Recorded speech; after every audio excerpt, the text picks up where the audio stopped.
अस्सलाम वालेकुम everyone, welcome to vocab we learn English with easy lessons. आज का लेसन बहुत बहुत बहुत इंपॉर्टेंट है। आज हम सीखेंगे linking words in English. Linking words क्या होते हैं? इनको कनेक्टर्स भी बोला जाता है, ट्रांजिशन वर्ड्स भी बोला जाता है। ये क्या करते हैं? ये आपकी राइटिंग के लिए, इवन स्पोकन इंग्लिश के लिए भी इंपॉर्टेंट होते हैं ये वर्ड्स। बट ज़्यादातर ये राइटिंग में इंपॉर्टेंट होते हैं, एकेडमिक राइटिंग जो होती है आपके जो एग्जाम्स पॉइंट ऑफ व्यू से, क्योंकि ये क्या करते हैं, ये आपका जो भी ऐसे आप राइट कर रहे हैं या जो भी आप लिख रहे हैं उसमें जो आइडियाज होते हैं उनके दरमियान में एक फ्लो क्रिएट करते हैं। ठीक है, ये दो आइडियाज को कनेक्ट करते हैं, दो सेंटेंसेस को कनेक्ट करते हैं। ठीक, तो इनको कनेक्टर्स भी बोला जाता है, इनको ट्रांजिशन वर्ड्स भी बोला जाता है, लिंकिंग वर्ड्स। और ये इसमें बहुत से वर्ड्स ऐसे होते हैं जिनके स्टूडेंट्स को लिटरल मीनिंग नहीं पता होते, उनको मालूम नहीं होता है कि इनको यूज कैसे करना है, किस वर्ड का क्या मतलब है। तो आज हम वही इस सेशन में, इस वीडियो में, इस लेसन में हम सीखेंगे। ये इम्पॉर्टेंट लेसन है, एंड तक देखिएगा, सारे वर्ड्स को समझिएगा, उनके पीछे कॉन्सेप्ट्स क्या है उनको समझिएगा, उनको यूज कैसे करना है उनको समझिएगा। आपके लिए बहुत ही हेल्पफुल लेसन होने वाला है। चलो ये शुरू करते हैं। जैसे कि हमारा जो पहला लिंकिंग वर्ड है वो है जी सब्सिक्वेंटली। सब्सिक्वेंटली आपने बहुत सुना होगा। मतलब क्या है इसका? पढ़ा भी होगा बहुत ज्यादा। ठीक है, राइटिंग में सबसे ज्यादा इंपॉर्टेंट मतलब यूज होता है ये। इंडिकेट्स एन इवेंट और action that happens after another. ठीक है, एक एक्शन हुआ, उसके नतीजे में एक दूसरा एक्शन हुआ, तो उसके लिए हम बोलते हैं सब्सिक्वेंटली। अब देखें ना, दो सेंटेंसेस बन जाएंगे। आप फर्स्ट एक्शन को पहले बोलेंगे या लिखेंगे। जब अगर आप स्पोकन इंग्लिश में इस वर्ड को यूज करने लगे हैं तो आप बोलेंगे या आप लिखेंगे कि ये एक्शन हुआ, उस सेंटेंस को लिखेंगे। उसके बाद उसके रिजल्ट में, उसके नतीजे में जो दूसरा एक्शन हुआ होगा आप उसको लिखेंगे। तो ये सब्सिक्वेंटली वर्ड हम उन दो सेंटेंसेस के दरमियान में इस्तेमाल करेंगे और ये एक फ्लो क्रिएट करेगा। ठीक है, एक राइटिंग में जो है, या आपकी स्पोकन इंग्लिश में आपकी जो स्पीच है उसमें एक फ्लो क्रिएट करेगा। ठीक है, एक ट्रांजिशन सा जो है ना वो क्रिएट करता है। जैसे कि अभी देखते हैं सेंटेंस में, the software was updated and subsequently the performance issues were resolved. अब एक सॉफ्टवेयर हम सब यूज करते हैं ना, कंप्यूटर्स वगैरह कोई सॉफ्टवेयर यूज करते हैं। अब उसमें कुछ ना कुछ इश्यूज आ रहे हैं, तो फिर क्या हुआ, बाद में पता लगा कि अच्छा जी सॉफ्टवेयर जो है ना वो अपडेटेड नहीं है, आपने उसको अपडेट किया। अब ये एक एक्शन हुआ, द सॉफ्टवेयर वॉज अपडेटेड। ठीक है, ये एक एक्शन हुआ। अगर आप एंड सब्सिक्वेंटली अगर ना यूज करें, आप इस तरह से अगर इसको बोलें, the software was updated, the performance issues were resolved, तो किसी हद तक जो है वो आइडिया कन्वे हो जाएगा। कभी सॉफ्टवेयर को अपडेट किया और परफॉर्मेंस जो थी, वो परफॉर्मेंस का जो इशू था, जो वो सही परफॉर्म नहीं कर रहा था, वो रिजॉल्व हो गया। ठीक है ना, वो मतलब कि वो मसला सॉल्व हो गया। ठीक, लेकिन जब आप एंड सब्सिक्वेंटली इसमें ऐड करेंगे इन दो सेंटेंसेस के दरमियान में, तो ये एक फ्लो क्रिएट करता है और मीनिंग को ज्यादा निखार के जो है वो रीडर के सामने या लिसनर के सामने लेके आता है कि चूंकि सॉफ्टवेयर अपडेट हुआ तो उसके नतीजे में जो परफॉर्मेंस का जो इशू आ रहा था उस सॉफ्टवेयर के अंदर, वो रिजॉल्व हो गया। ठीक है, वो ठीक हो गया। तो ये जो लिंकिंग वर्ड्स है, जो कनेक्टर्स है, ये एक फ्लो क्रिएट करते हैं। अच्छा, जैसे ये है जी आफ्टर वर्ड्स। अच्छा, इसके बारे में मैं बता दूं, कुछ लोग इसको आफ्टर वर्ड यूज करते हैं विदाउट एस, और कुछ लोग एस लगाकर यूज करते हैं आफ्टर वर्ड्स। दोनों में क्या डिफरेंस है? कोई डिफरेंस नहीं है। अमेरिका के अंदर ज्यादातर आफ्टर वर्ड इस्तेमाल होता है, ब्रिटिश के अंदर दोनों ही वर्ड्स इस्तेमाल होते हैं। ठीक है, जो भी ब्रिटिशर्स हैं, जो ब्रिटिश इंग्लिश है, उसमें दोनों वर्ड्स, आफ्टर वर्ड भी इस्तेमाल होता है, आफ्टर वर्ड्स भी इस्तेमाल होता है। तो आप अपनी प्रेफरेंस के हिसाब से जो भी वर्ड इस्तेमाल करना चाहते हैं, आप एस के साथ इस्तेमाल करना चाहते हैं या एस के बगैर, आपकी मर्जी, दोनों का सेम मीनिंग है। अच्छा, इसका मतलब क्या है? इंडिकेट्स एन इवेंट और action that occurs after another। आप कहेंगे इसका तो वही मतलब है जो पीछे वाला हमने अभी सब्सिक्वेंटली पढ़ा है। नहीं, डिफरेंस है थोड़ा सा। देखिए, सब्सिक्वेंटली हम यूज करते हैं नतीजतन, जिसको हम कहते हैं इसके नतीजे में। ठीक है ना, एक एक्शन हुआ और उसके नतीजे में दूसरा एक्शन हुआ है। ठीक है, दूसरा एक्शन तब तक नहीं होगा जब तक पहला एक्शन नहीं होगा, इसलिए हमने सब्सिक्वेंटली यूज किया है। ठीक, कि जब तक आप सॉफ्टवेयर को अपडेट नहीं करेंगे उसके इश्यूज रिजॉल्व नहीं होंगे। तो सेकंड जो एक्शन हुआ, जो उसके परफॉर्मेंस इशू रिजॉल्व हुए, वो डिपेंड कर रहा है फर्स्ट एक्शन पे, इसलिए हमने सब्सिक्वेंटली उसके नतीजे में।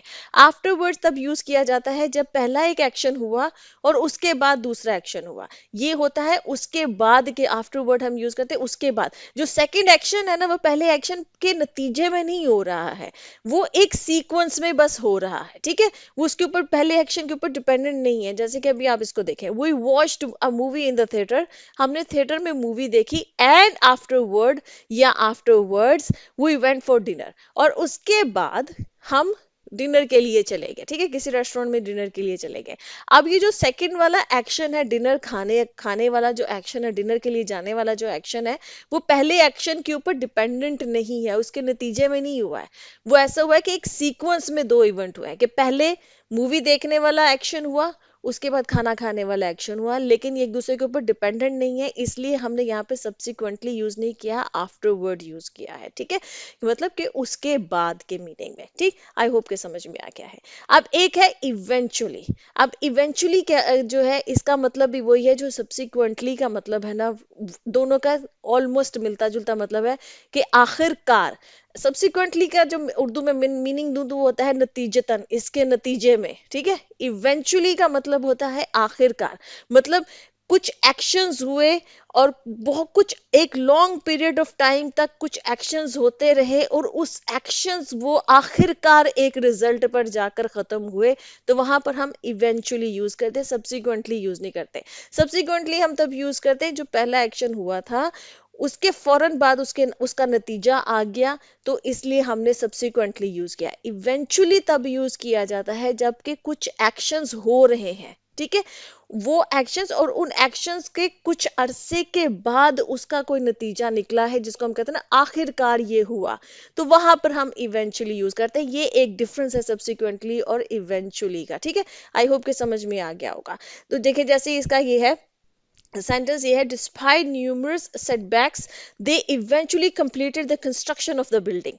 किसी बिल्डिंग की कंस्ट्रक्शन हो रही है लेकिन उसमें बहुत सी रुकावटें आ रही है, कुछ भी रुकावटें हैं, उसमें मटेरियल की रुकावट आ रही है, कभी मटेरियल कम हो जाता है, मिल नहीं रहा है, मार्केट में अवेलेबल नहीं है, कभी हो सकता है कि लेबर नहीं मिल रही है, कभी कोई इशू, कोई लीगल इशू आ जाता है उसके ऊपर, ठीक है, इतने सारे सेटबैक्स आ रहे हैं।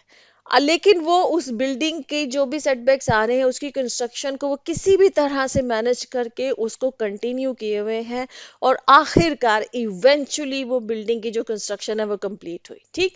तो ये जो इवेंचुअली है ये आखिरकार के सेंस में होता है कि इसमें कुछ नंबर ऑफ एक्शंस होते हैं, फिर उनका कुछ अरसे के बाद, समटाइम्स ज्यादा अरसा होता है, समटाइम्स थोड़ा, कुछ अरसे के बाद उसका कोई नतीजा निकला। यहाँ पर सब्सिक्वेंटली नहीं यूज होगा, यहाँ पर इवेंचुअली यूज होगा। आई होप के क्लियर हो गया है। अच्छा जी, नेक्स्ट हमारे पास है जी साइमल्टेनियसली। साइमल्टेनियसली हम तब यूज करते हैं जब हमने कहना होता है कि दो या दो से ज्यादा कुछ एक्शंस हैं वो एक साथ हो रहे हैं, साइमल्टेनियसली हो रहे हैं, ठीक है, एक साथ वो सारे के सारे काम हो रहे हैं। जैसे कि इसमें है, the software allows user to work on multiple task simultaneously increasing productivity. क्या होता है कि जो कोई भी सॉफ्टवेयर है वो जो भी यूजर उसको इस्तेमाल कर रहा है उसको मल्टीपल काम एक साथ एक वक्त में करने के ना वो अलाउ करता है, तो वो क्या होता है कि उससे प्रोडक्टिविटी इंक्रीज होती है। इसको मैं एक और एग्जांपल से आपको समझाती हूँ साइमल्टेनियसली। जैसे एक कंपनी है, उसने कोई नई प्रोडक्ट जो है वो लॉन्च की है, लेकिन अगर वो जो भी प्रोडक्ट वो अपनी लॉन्च कर रहा है वो एक मुल्क में उस प्रोडक्ट को लॉन्च करने की बजाय बहुत सारे मल्टीपल, 2 3 4 5 मल्टीपल कंट्रीज में वो एक साथ उसको लॉन्च कर दे, तो वो प्रोडक्ट लॉन्च जो हुई है वो साइमल्टेनियसली 5 कंट्रीज में हुई है, मतलब कि एक साथ एक एक्शन जो है वो एक साथ हुआ है, ठीक है, वो सिर्फ एक कंट्री में नहीं हुआ है, उन्होंने साइमल्टेनियसली 4 या 5 या 6 कंट्रीज में एक साथ उसकी प्रोडक्ट लॉन्च की है, तो उसको साइमल्टेनियसली कहते हैं, ठीक है। कोई कोई एक्शन डिफरेंट जगहों पर या एक साथ एक से ज्यादा एक्शंस जो है वो एक साथ जो वो हो रहे हैं साइमल्टेनियसली, ठीक है। अब एक और है जी concurrently। अब ये concurrently जो है ना इसका भी वही मतलब होता है जो कि simultaneously का मतलब होता है, two or more events are happening in the same time but not necessarily in a synchronized or coordinated manner, ठीक है। अब क्या होता है concurrently और simultaneously, इनका ऑलमोस्ट एक ही मतलब होता है कि एक साथ एक से ज्यादा एक्शंस जो है वो एक साथ हो रहे हैं तो उनको उनके लिए या तो साइमल्टेनियसली वर्ड यूज किया जाता है या कॉन्करेंटली वर्ड यूज किया जाता है। इसमें सिर्फ एक हल्का सा फर्क है, ये इंटरचेंजेबली भी मतलब एक दूसरे की जगह पर ये वर्ड यूज हो सकते हैं। जैसे हमने पिछली दो एग्जांपल्स जो देखी, वहां पर आप साइमल्टेनियसली कहने के बजाय कंकरेंटली भी यूज कर ले तो करेक्ट होगा। जैसे कि जो कंपनी है उसने कंकरेंटली एक से ज्यादा कंट्रीज में अपनी प्रोडक्ट जो है वो लॉन्च की, मतलब कि उसने एक साथ एक से ज्यादा कंट्रीज में अपनी प्रोडक्ट को लॉन्च किया। डिफरेंस जो इसके अंदर है वो ये है कि जहां पर आप कोऑर्डिनेशन की बात कर रहे हो या सिंक्रोनाइजेशन की बात कर रहे हो, तो वहां पर आप कंकरेंटली नहीं यूज करेंगे, वहां पर आप साइमल्टेनियसली यूज करेंगे। अब मैं बताती हूँ कि इसका क्या मतलब है कोऑर्डिनेशन की अगर बात हो रही हो, ठीक है। जैसे फॉर एग्जांपल कोरस में जो लोग गाना गा रहे होते हैं, अक्सर हमने देखा है ना कि कोई 5-6 सिंगर्स होते हैं, वो इकट्ठे होते हैं, 3-4-5-6 जितनी भी तादाद हो, समटाइम्स इससे भी ज्यादा होती है, और वो एक साथ गाना गा रहे होते हैं। यहाँ पर सिंक्रोनाइजेशन है, ठीक है ना। अगर वो सारे सिंगर्स जो भी अल्फाज वो अदा कर रहे हैं वो एक साथ अदा नहीं करेंगे, तो वो कोरस वाली जो वो एक जो साउंड आती है वो नहीं आएगी, ठीक है, वो सही गाना नहीं गाया जाएगा। तो वहां पर हम साइमल्टेनियसली वर्ड यूज करेंगे, कॉन्करेंटली वर्ड जो है ना वो यूज नहीं करेंगे, क्योंकि वहां पर सिंक्रोनाइजेशन कोऑर्डिनेशन इंपॉर्टेंट है। जैसे डांसर्स जब एक साथ डांस कर रहे होते हैं, अगर वो साइमल्टेनियसली डांस ना करें, उनके दरमियान में कोऑर्डिनेशन या सिंक्रोनाइजेशन ना हो, तो वो डांस मूव्स गलत हो जाएंगे। वो बाजू एक साथ ऊपर लेके जाएंगे, जो भी उनके फुट स्टेप्स हैं वो एक साथ ही करेंगे, ठीक है, तो ही वो एक कोऑर्डिनेशन या एक सिंक्रोनाइजेशन जो है वो उसका एक इफेक्ट क्रिएट होता है, जो डांसर्स जो मल्टीपल डांसर्स इकट्ठे होकर डांस कर रहे होते हैं। तो वहां पर हम जब ऐसा कुछ हमने बताना होता है, वहां पे हम साइमल्टेनियसली यूज करेंगे। अदरवाइज हमने कुछ बताना हो कि किसी भी कोई भी एक्शंस के बारे में बताना हो, 2-3-4 एक्शंस जो है वो एक साथ हो रहे हैं, तो वहां पर हम साइमल्टेनियसली या कॉन्करेंटली अगर इंटरचेंजेबली हम इनको यूज कर ले, एक दूसरे की जगह पे यूज कर ले, तो सेम मीनिंग होगा। बस जहां पर आपने सिंक्रोनाइजेशन की बात करनी है तो वहां पर साइमल्टेनियसली यूज कीजिएगा, कॉन्करेंटली यूज मत कीजिएगा, ठीक है जी। जैसे कि in the bustling kitchen chefs were concurrently preparing dishes for both the lunch and dinner services। देखिए आप किसी बड़े रेस्टोरेंट के किसी किचन में चले जाए ना, जहां पर 5-6 शेफ्स जो है वो एक साथ किचन के अंदर काम कर रहे हो। बसलिंग का मतलब ये होता है क्राउडेड, जहां बहुत ज्यादा भीड़ हो।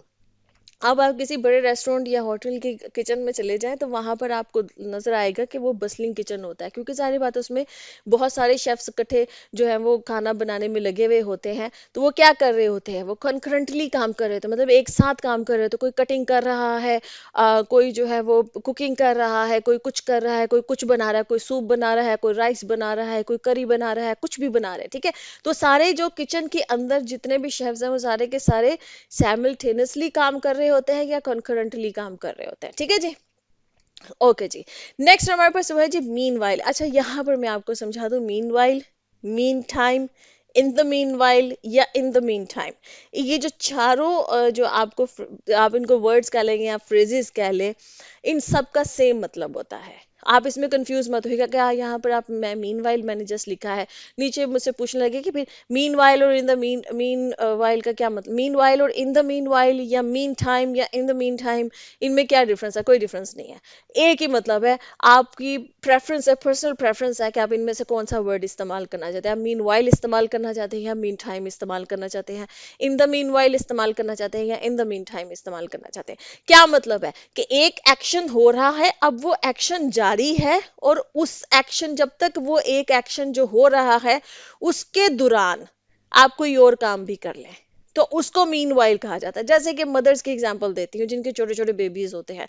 अब जो बेबी है, बेबी इज स्लीपिंग, तो जब बच्चा सो रहा होता है ना, तो उस दौरान माँ की कोशिश होती है कि अपने घर के काम कर लो, मतलब she tries to do the dishes, she tries to cook the food, और she tries to do laundry, ठीक है। उसका उसकी कोशिश होती है कि जब तक मेरा बच्चा सो रहा है, मीन वाइल या इन द मीन वाइल या मीन टाइम या in the mean time I cook food, ठीक है, मैं खाना बना लूं, या आई डू डिशेज कि मैं बर्तन धो लूं, या आई डू लॉन्ड्री कि मैं कपड़े धो लूं, ठीक है। तो क्या होता है, जब तक बेबी सो रहा है तो in the mean while mother जो है वो ये सारे काम करती है, ठीक है। तो ये होता है कि एक एक्शन हो रहा है और उस एक्शन वो एक्शन चल रहा है, वो खत्म नहीं हुआ है, उस दौरान कोई और काम भी कर लेना। जैसे कि इसका सेंटेंस ये है, the meeting ran longer than expected. जो मीटिंग थी वो जितनी उम्मीद की जा रही थी कितनी देर के लिए चलेगी, उससे ज्यादा वक्त के लिए चली। Mean while Ali prepare the report. फिर इस दौरान अली ने सारी रिपोर्ट जो थी प्रिपेयर कर ली। अब यहाँ पर क्या इम्प्लाइड है कि देखिए, एक बॉस कह सकता है कि the meeting ran longer than expected, कि मीटिंग जो थी ना वो बड़ी लंबी चली, ठीक है। अब बॉस मीटिंग में है, तो अब जब तक मीटिंग में है बॉस, उस दौरान मीन वाइल या इन द मीन वाइल जो अली उसका सबॉर्डिनेट था, उसने क्या किया, उसने कहा कि बॉस तो मीटिंग में बिजी है, तो फिर मैं इस दौरान ना अपनी रिपोर्ट जो है वो उसको तैयार कर लेता हूँ, ठीक है। तो दो एक्शन हो, जब तक मीटिंग चलती रही अली ने उस दौरान जो है वो रिपोर्ट तैयार कर ली, ठीक है। ये मतलब है इसका। नेक्स्ट है हमारे पास हैंड्स फोर्थ। हैंड्स फोर्थ हम तब यूज करते हैं जब हमने ये कहना होता है अब से। फ्रॉम नाउ ऑनवर्ड्स भी कहा जाता है, और भी कुछ फ्रेजेस है इसके लिए जब हमने कहना होता है कि अब से ये चीज ऐसे होगी, ठीक है। फ्रॉम नाउ ऑनवर्ड्स कह लिया जाए या हैंड्स फोर्थ कह लिया जाए, एक ही मतलब है। और भी कुछ फ्रेजेस हैं जो ये सेंस देती हैं, ठीक है। जैसे कि henceforth all team members are required to attend the weekly meetings. ठीक, किसी कंपनी के अंदर जो है पहले ऐसा नहीं होता था कि जो भी हफ्तावार मीटिंग्स होती हैं वो सब सब जो एम्प्लॉयज है उनके लिए ज़रूरी था, मैंडेटरी था कि वो जाकर उन मीटिंग्स को अटेंड करें, नहीं था ऐसे। लेकिन फ्रॉम नाउ ऑनवर्ड्स, अब से या हैंड्स फोर्थ, अब से मतलब अब ये रूल बन गया है कि जितने भी एम्प्लॉयज हैं या ऑल टीम मेंबर्स, जितने भी टीम के मेंबर्स हैं, वो सब के लिए अब ये मैंडेटरी हो गया है कि वो वीकली मीटिंग्स को अटेंड करेंगे। अब कोई भी जो है ना वो वीकली मीटिंग को स्किप नहीं कर सकता है, ठीक है। जैसे कि किसी कंपनी में पहले क्या होता था कि मेल्स एंड फीमेल जो एम्प्लॉयज थे वो मतलब इकट्ठे ही बैठते थे किसी एक जगह पे, फिर एक रूल बन जाता है और रूल में होता है कि फिर कहा जाता है कि हैंड्स फोर्थ, मतलब अब से ये रूल अप्लाई हो रहा है that female employees are going to sit in the separate area, कि जो अब से जो है ना फीमेल एम्प्लॉयज जो है वो सेपरेट एरिया में बैठा करेंगी, ठीक है। तो ये एक रूल हैंड्स फोर्थ का मतलब है कि कोई काम जो पहले नहीं हो रहा है लेकिन अब से ये होगा, ठीक है। तो वहां पर हैंड्स फोर्थ जो है इस्तेमाल कर ले, जो या कुछ और फ्रेजेस भी उनको भी इस्तेमाल किया जा सकता है। अच्छा जी, प्रोसीडिंग। प्रोसीडिंग का मतलब ये होता है कि कोई चीज जो पहले हुई किसी एक को, मतलब के ऑर्डर में या टाइम में, जिसको हम उर्दू में बोलते हैं ना साबका, जैसे जो पहले हुई, ठीक है। चाहे वो तरतीब में पहले हुई या वो वक्त में पहले हुई, कि मतलब पिछले वक्त में ये हुआ फिर उसके बाद ये हुआ, ठीक है। अभी जैसे एग्जांपल में बता दें, data from the preceding month indicated a decrease in sales. क्या मतलब कि पिछले महीने, देखो ना इस महीने बाद, अब दिसंबर है, जैसे दिसंबर में जैसे रिपोर्ट जो है वो सामने बात की जा रही है, अब कहा जा रहा है कि नवंबर का जो डाटा है ना वो ये इंडिकेट कर रहा है कि सेल्स जो है वो इस महीने डिक्रीज हुई है। तो प्रीसीडिंग मंथ का मतलब ये है कि पिछला महीना, क्योंकि इस वक्त हम दिसंबर में है ना, तो प्रीसीडिंग मंथ कौन सा हुआ, नवंबर हुआ। तो जब आपने नवंबर की बात करनी है तो आप कहेंगे प्रीसीडिंग मंथ, मतलब पिछला महीना, या प्रीसीडिंग ईयर, पिछला साल, ठीक है। इस तरह करके जब आपने किसी पिछली जो ना पहले जो हुआ है काम उसकी बात करनी हो, जिसको हम साबका उर्दू में बोलते हैं, तो साबका महीने या पिछले महीने, ठीक है। तो उसके लिए ये प्रीसीडिंग वर्ड जो है वो इस्तेमाल होता है। अच्छा, यहाँ पर मैं एक और चीज इंडिकेट कर दूं, ये सारे लिंकिंग वर्ड्स तो है ही हैं। इससे पहले मैंने जितने भी वर्ड्स ऊपर आपको पढ़ाए हैं, सब्सिक्वेंटली, कॉन्करेंटली, जितने भी पहले henceforth जितने भी, वो सारे एडवर्ब्स हैं। ये जो प्रीसीडिंग है ना ये एडजेक्टिव है, ठीक है। ये एडजेक्टिव के तौर पर इस्तेमाल होगा, बाकी सारे जो है वो एडवर्ब्स हैं। चलें जी, ओके जी, यहाँ पे लेसन जो है वो कंप्लीट होता है। आई होप कि आपके लिए लेसन जो है वो यूजफुल था, आपने अच्छी वोकैबुलरी सीखी है, आपके कॉन्सेप्ट्स क्लियर हुए हैं। कुछ और आपके जहन में अगर कुछ मतलब कन्फ्यूजन्स हैं तो आप मुझसे पूछ सकते हैं, फिर इंशाल्लाह उनको नेक्स्ट किसी लेसन में मैं एक्सप्लेन कर दूंगी। ऐसे नेक्स्ट लेसन, अल्लाह हाफिज।